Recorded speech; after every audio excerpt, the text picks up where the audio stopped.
It was just another evening in the quiet neighborhood, or so it seemed. The sun had begun to set, casting a soft golden hue over the street, and the air was still as if the world was holding its breath. He walked with his dog along the familiar path near their home, a simple routine that had become their daily solace. His dog, a large German shepherd, was more than just a pet. She was his companion, his friend, the only constant in his life after his years of service. The man had long since left his military life behind, or so he had hoped. Delta Force had taken him to places most people only saw in movies, shaping him into someone few could ever understand. He had seen the darkest corners of the world, dealt with situations that would haunt most people forever, but now here, in this small neighborhood, all he wanted was peace. As they walked, his mind wandered back to the days when things were different, when the world was a battlefield, and every step was calculated. His past was one he kept to himself, hidden from the world around him. The people here didn't know who he was. They didn't know what he had done or what he was capable of, and he liked it that way. He had built a new life, one without the constant fear of danger lurking around every corner. Here in this quiet suburb, he could almost pretend that the horrors of his past didn't exist. But that evening, things would change. It happened suddenly.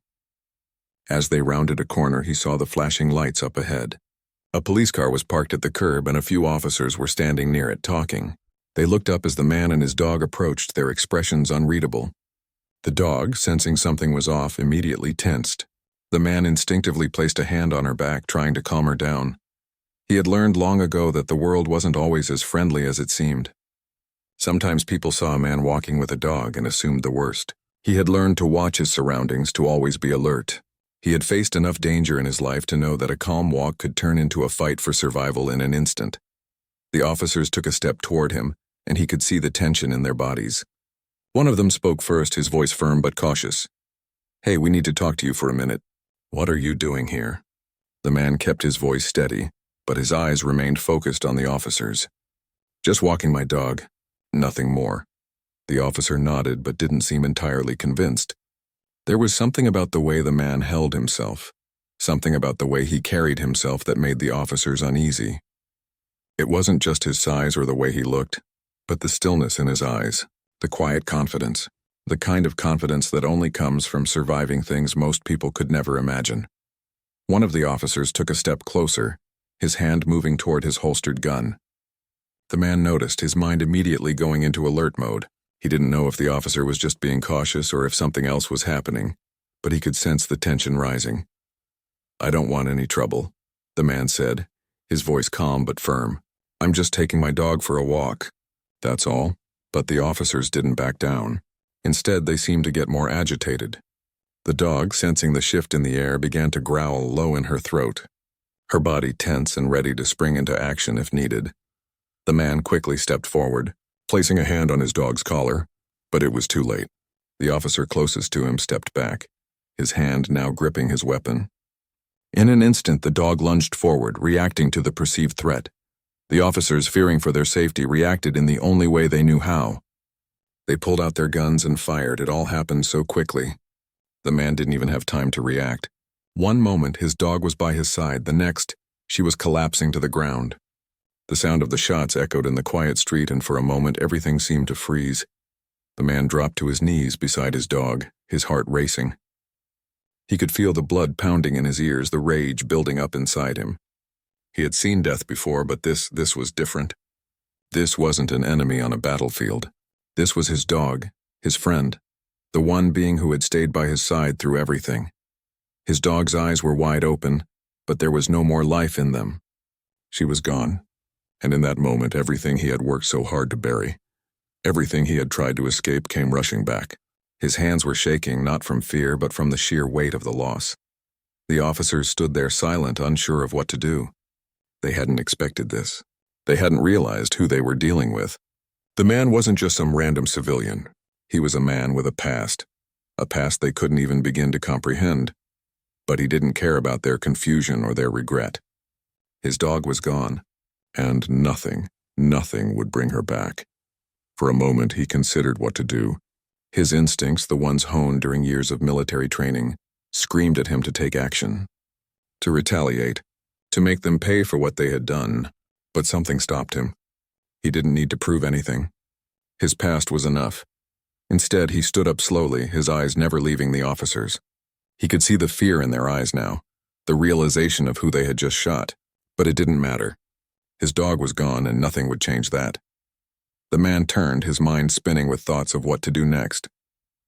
His first instinct was to call for help, to let someone know what had happened. But he didn't trust the system.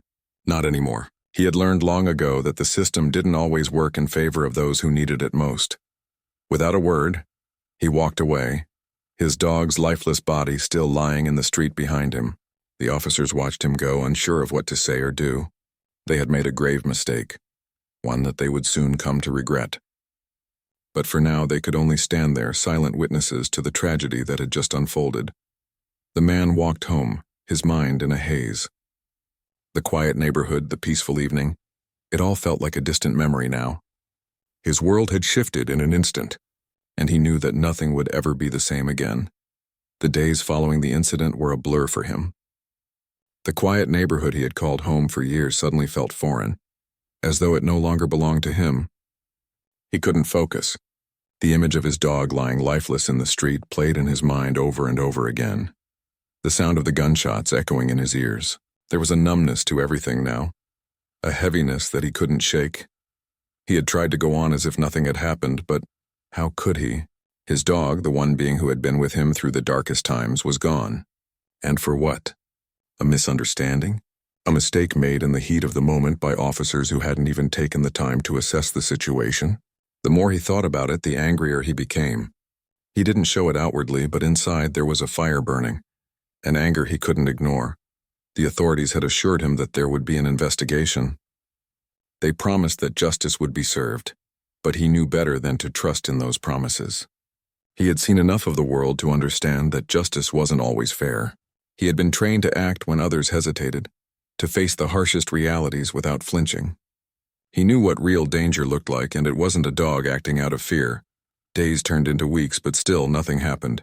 The investigation was dragging on, and the officers involved in the shooting had been placed on administrative leave, but that was the extent of the consequences. No real answers, no real accountability. Just a long, drawn-out process that felt like nothing more than a distraction from the truth. One evening, as he sat in his living room, staring at the spot where his dog used to curl up, a knock on the door snapped him out of his thoughts. It was late and the knock was firm, too firm for a casual visitor. He rose from his chair, his mind immediately alert, every muscle in his body tensing as he moved toward the door. He opened it cautiously, his eyes scanning the porch. Two men stood there, both wearing plain clothes. They looked like detectives, their expressions serious but not unfriendly. "We're investigating the recent incident," one of the men said. "May we come in and talk to you for a moment?" The man hesitated. He didn't trust the authorities, not after what had happened. But he knew they wouldn't go away until they had their answers. And if they were going to continue their investigation, he needed to know what they were learning. "Sure," he said, stepping aside to let them in. The detectives entered, and he motioned for them to sit. He didn't offer them anything to drink. He wasn't interested in pleasantries. His mind was still on his dog, still consumed by the rage and grief that hadn't gone away since that fateful night. "We've been reviewing the reports," the second detective began, "and there are some things we need to clarify with you." "The officers involved, they shot my dog," the man interrupted, his voice cold. "You don't need to sugarcoat it." The detectives exchanged uneasy glances but continued. "We understand your anger, sir," the first detective said, "and we know this has been difficult for you. But we need to understand what happened that night. What led up to the officers firing?" He leaned back in his chair, his mind flashing back to that moment in the street, his dog's final moments. The question seemed almost absurd to him. What could have led to it? They were the ones who had fired first, not him. "They didn't think," he said quietly, his voice low but steady. "My dog was protecting me, and they didn't give her a chance. They didn't even try to understand the situation before pulling the trigger." The detectives listened intently, jotting down notes, but there was something in their demeanor that told him they weren't fully grasping the weight of what had happened. He could see it in their eyes. They didn't understand the depth of his loss, the anger that was building within him. They had no idea who they were dealing with, They had no idea that this was more than just a man and his dog. "I don't want your sympathy," he continued, his tone hardening. "I don't want promises or apologies. I want the truth. I want accountability."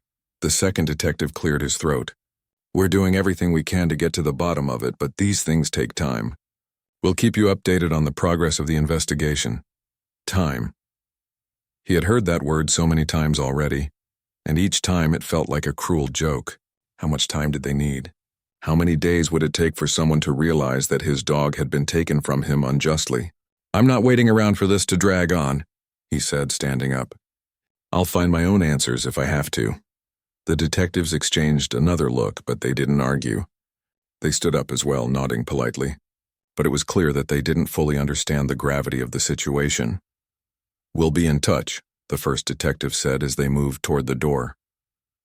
The man didn't respond. He simply watched them leave, his thoughts already shifting to the next step. He wasn't going to let this go, not now, not ever. Once the door closed, he stood in the silence of his living room, his mind racing. He knew the system wasn't going to help him. He had seen how it worked, or rather, how it didn't work. It was all politics and red tape, all about covering their tracks and making sure nothing ever disrupted the status quo. But for him, the status quo didn't matter. What mattered was that his dog was gone, and until someone paid for that, until someone took responsibility, he wouldn't rest. He needed to make them understand. They had no idea who they had messed with. He wasn't just a regular guy. He wasn't some helpless civilian who could be pushed around. He was a man who had been trained to survive, to fight, and to win. And if he had to fight for justice, then that was exactly what he would do. But how? How could he make them understand the weight of what had happened? How could he make them see that this wasn't just about a dog, it was about respect. It was about dignity, and it was about justice. He wasn't going to back down. Not this time. The days continued to pass, but with each one the man's resolve grew stronger. He wasn't going to wait for the slow grind of the justice system. He would take matters into his own hands quietly and methodically, just as he had done countless times before. He knew how to operate in the shadows. He knew how to get results without anyone even realizing what had happened. And so he began to make his moves. Not with a loud, angry confrontation, but with the calm, calculated precision of a man who had been trained to handle much worse than this. Every step he took, every decision he made was part of a larger plan, a plan that would lead to the truth. He wasn't going to stop until he had it. The investigation would continue, but for the man it had already been decided. The officers had made a mistake, and now they would have to live with the consequences. Weeks passed, and the frustration began to take its toll. The man had become accustomed to silence after the loss of his dog, but now it was a silence that felt suffocating. The world outside his home seemed to move on without him, as though the incident had been just another blip in the daily routine of the neighborhood. But for him, everything had changed. His life, his peace had been shattered, and no one seemed to care. The investigation was still dragging on, and the updates were sparse, often filled with vague reassurances that the officers involved would be held accountable. But the man knew better. He had seen how these things worked. He had seen the way the system protected its own, how mistakes were swept under the rug, and how the truth often became a casualty of convenience. One evening, as he sat in his living room staring out the window, he received a call that would change everything. The voice on the other end was unfamiliar, but it carried a weight that immediately caught his attention. "Is this the man who owns the German Shepherd?" the voice asked. The man's heart skipped a beat. "Who's asking?" The voice hesitated before responding. "We need to talk. It's important." The man's instincts kicked in. He knew this wasn't just another call from the police or some well-meaning neighbor. This was something more, something that could finally provide the answers he had been searching for. "I'm listening," he said, keeping his voice calm. "We know who you are," the voice continued, lowering to a whisper, "and we know what you did. We also know what happened that night with the dog." His grip tightened on the phone, his pulse quickening. His mind raced with questions. Who was this? How did they know about his past? But there was no time for questions. The voice spoke again, more urgently this time. "You need to meet us. We have information you won't get anywhere else. But you have to trust us." The man stood up, his mind already running through the possibilities. This could be the break he needed, or it could be another trap. but he had learned to trust his instincts, and right now, something told him that this wasn't a trick. "I'll meet you," he said, his voice steady. They arranged a place and time, a quiet corner of a park just outside the city. It was secluded, a place where no one would think to look. The man had been to this park many times before, walking with his dog, enjoying the peace and quiet. But now, the park had become a symbol of everything that had been taken from him. He didn't know what he was walking into, but he had to know the truth. The night of the meeting arrived, and he drove to the park, his thoughts a whirlwind of anger and confusion. As he parked the car and stepped out, the cold night air hit him, sharpening his senses. He could feel his heartbeat in his throat, the adrenaline kicking in as he walked toward the agreed-upon spot. He wasn't sure what he was expecting, but he didn't think it would be two men in dark coats, standing near the edge of the park, their eyes scanning the area. They looked out of place, too alert, too careful. The man's instincts told him they were more than just informants. They were people who knew how to operate in the shadows. As he approached, one of them stepped forward, his face partially hidden in the shadows. The other remained a few feet behind, his posture stiff as though ready for anything. "You came," the man said, his voice low.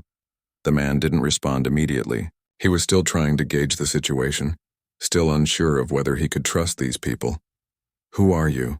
he asked, his voice steady but filled with suspicion. The man in front of him chuckled softly as if the question amused him. "Does it matter? What matters is that we can help you. We know what happened that night with the dog, and we know who's responsible. But we also know something else, something you might not know about yourself." The man's mind raced. What did they mean? What could they possibly know that he didn't? "You're a former Delta Force commander," the man continued, his voice dropping even lower. "We've been watching you for some time. You've made a lot of noise even though you think you've been quiet. You've been asking the right questions, digging into the right places, but we can help you find the truth. We can get you the justice you want." The words hit the man like a punch to the gut. He had never told anyone about his past, and yet here were strangers, men who knew more about him than he cared to admit. "How do you know all of this?" he demanded, his voice sharp. The man in the shadows shrugged. "Let's just say we've got our ways. We don't need to explain it all right now. What's important is that we can help you, if you're willing to listen." The man stood frozen for a moment, his thoughts swirling. Everything inside him screamed for him to walk away, to not get involved with these people who clearly had their own agenda. But something inside him also knew that this could be his only chance. If he wanted to get to the bottom of what had happened, if he wanted to make sure the officers who killed his dog were held accountable, he would need help. And these men were offering it.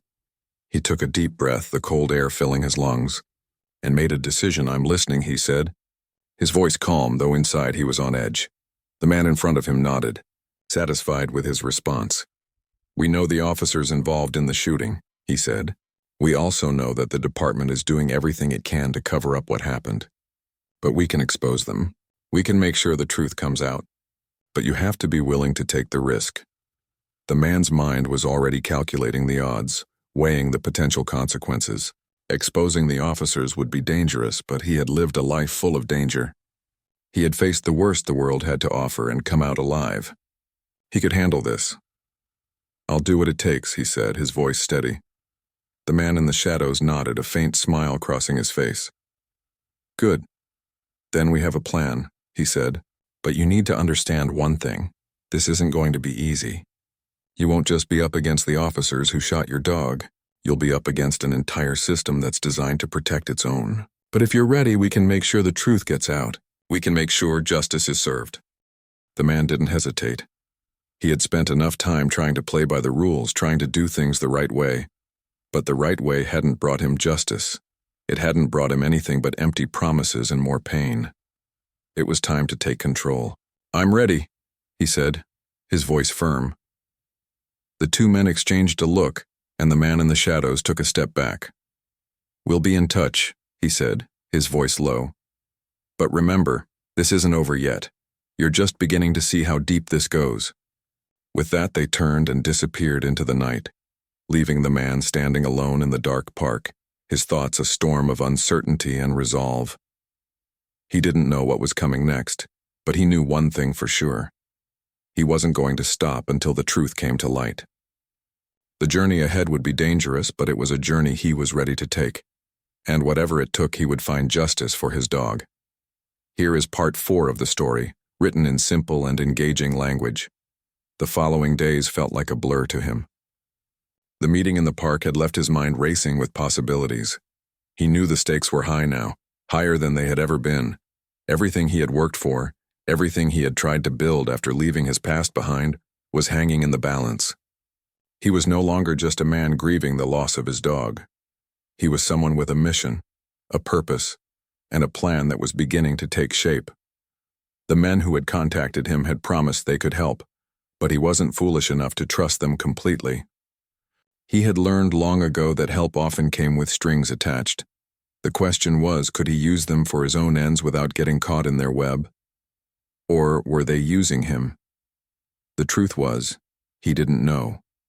But he also knew that without their help, he was at a dead end. He had no choice but to move forward.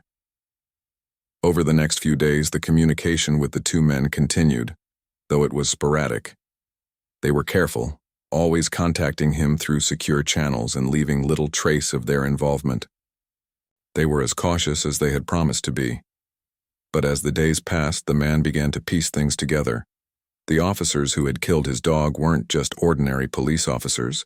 They were part of something much larger, something that reached deep into the department and maybe even further. Each conversation with the men revealed more disturbing details. They had access to information that the man couldn't have gotten on his own. They knew about the internal investigations, the cover-ups, and the pressure the officers had faced to handle situations like his with a heavy hand. The more the man learned, the more he realized that the situation was even worse than he had initially thought. One evening, as he sat in his living room, his phone buzzed. It was a message from one of the men. "We've got the information. Meet us tomorrow night. Same place." The message was brief, but it was enough to send a chill down his spine. This was it. This was the moment he had been waiting for. The pieces were finally coming together. He had been waiting for this day, but now that it was here, he wasn't sure what to expect. He had no idea what they were going to show him, what he would find out, or how it would change everything. But he had made a decision. He would see this through to the end. He would find justice for his dog no matter what. The next night, he returned to the park, the place where it all had started. It felt strangely fitting, as if this place was now the crossroads of his past and present. He arrived early, scanning the area for any signs of danger. The park was eerily quiet, the only sound the rustling of leaves in the wind. It was the perfect place for a meeting like this, isolated out of sight. As he waited, he couldn't help but think about the man he had been before all of this. The man who had worn the uniform. The man who had been trained to handle high-stakes situations without hesitation. That man had lived a life of discipline and control. But now he was a man consumed by a need for revenge, for justice, for answers. It was strange to think how much had changed in such a short amount of time. Finally, the two men appeared, stepping out of the shadows as they had done before. This time they didn't say much. The man in the lead simply motioned for him to follow. Without a word, he complied, walking alongside them through the park, past the empty benches and darkened paths.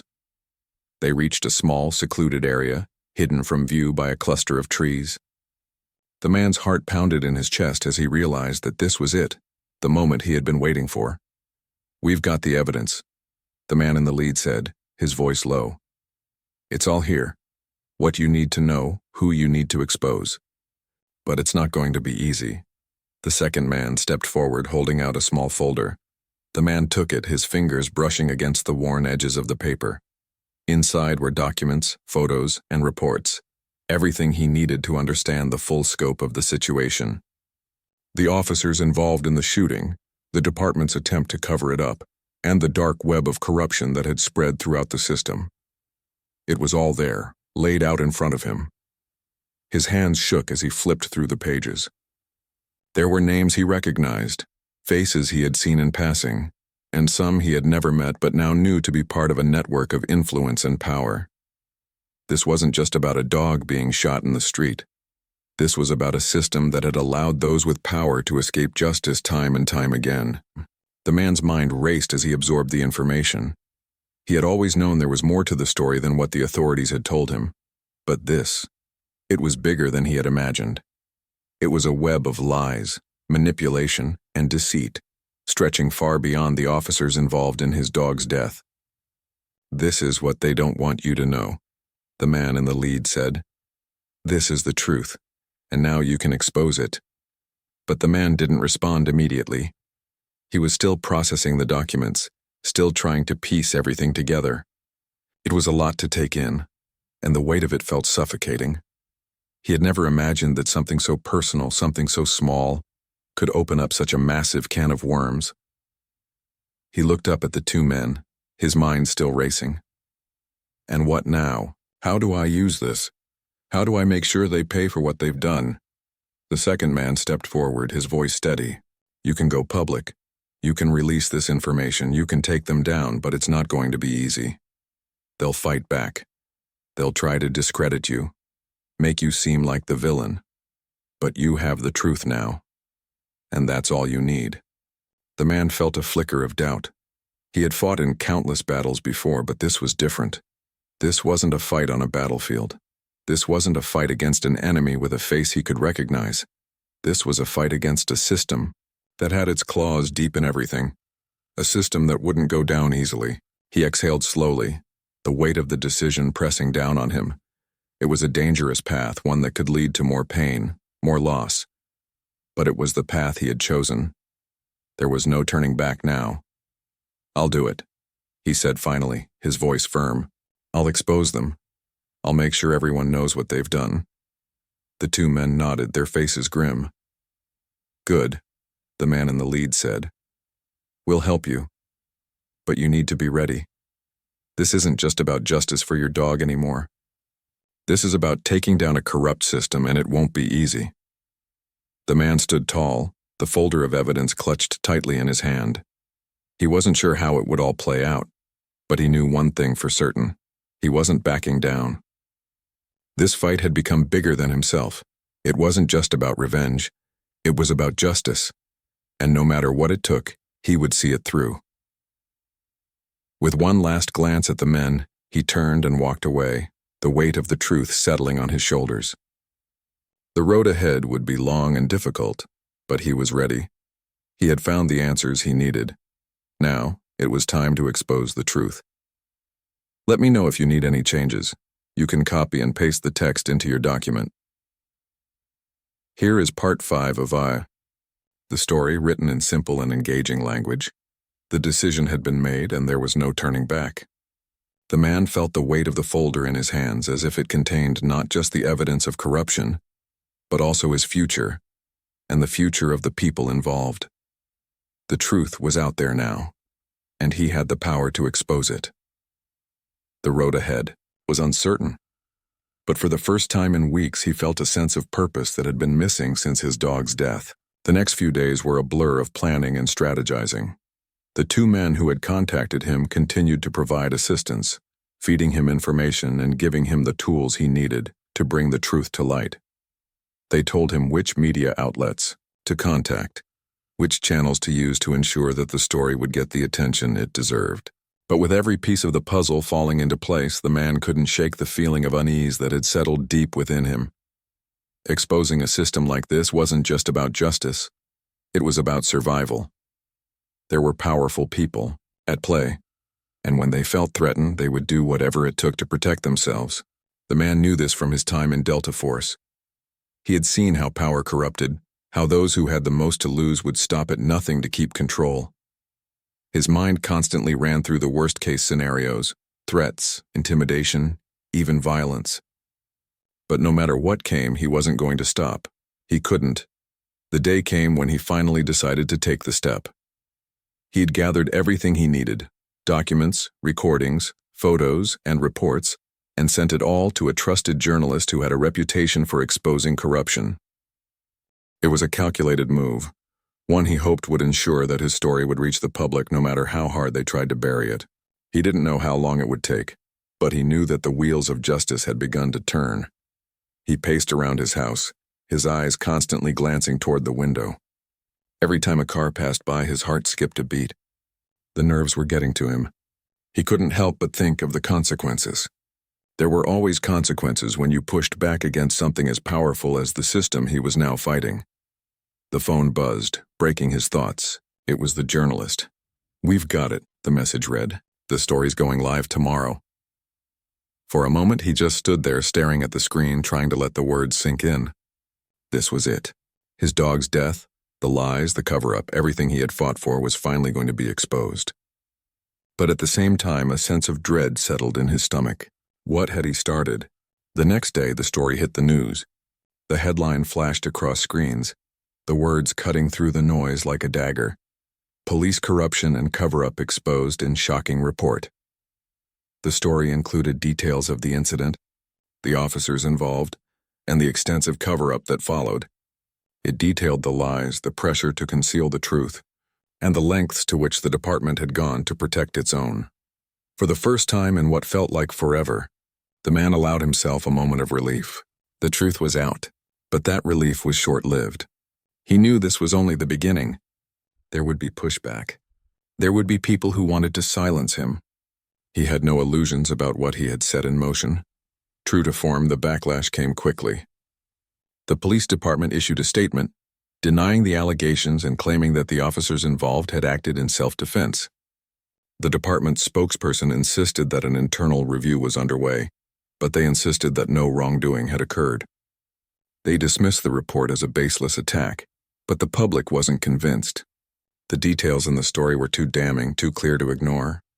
The story went viral, and soon social media was flooded with outrage. People demanded answers. They demanded justice for the man and his dog. The authorities couldn't ignore it any longer. The pressure was mounting, and the investigation began to take a more serious turn. But the man knew better than to think that just because the truth was out, it would lead to immediate justice. He had been around long enough to see how these things played out. The system had its own way of protecting its own. As the days passed, the man began to notice strange things happening. His phone would ring with no one on the other end. Cars parked across the street, their drivers watching him. He could feel eyes on him, even when he was alone. It was subtle, but it was there. The warning signs were hard to ignore. One evening, as he walked back to his house, he saw a figure standing in his yard. The man froze, his instincts kicking in.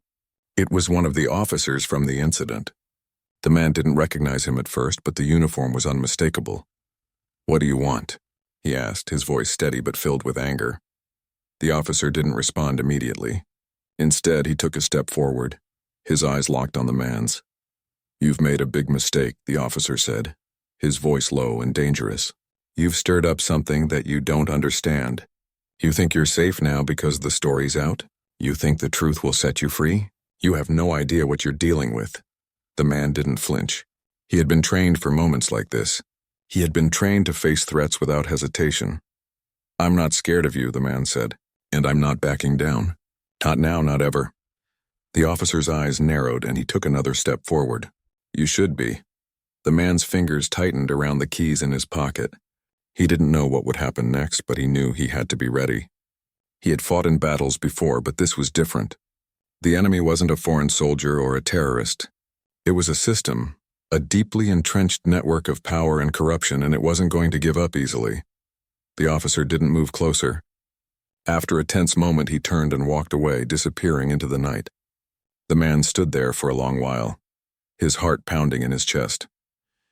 He knew that the officer's words were a warning. He had stirred up a hornet's nest, and now there was no going back. He had exposed the truth, but now the fight was just beginning. The system would come after him. They would try to silence him, to discredit him, but he couldn't stop. He wouldn't stop. The next few days were a whirlwind. More officers were implicated, and the pressure continued to build. The public was demanding justice, and the police department was scrambling to contain the damage. The man continued to lay low, staying out of the spotlight, knowing that the more attention he drew to himself, the more likely he was to become a target.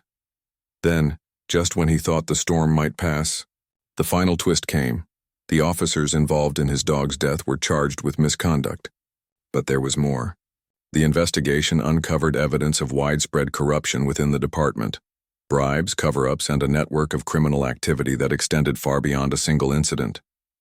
The department had been compromised for years, and now the full extent of its corruption was being exposed to the world. It was a victory, but it didn't feel like one. The man had gotten justice for his dog, but it had come at a great cost. He had sacrificed his peace, his anonymity, and his safety to get there. The fight had taken everything from him, and he didn't know what the future would hold. But as the dust began to settle, he knew one thing for sure. The truth had come out. The system had been shaken, and he had made sure that his dog's death would not be in vain. Let me know if you'd like any changes. You can copy and paste this into your document as needed.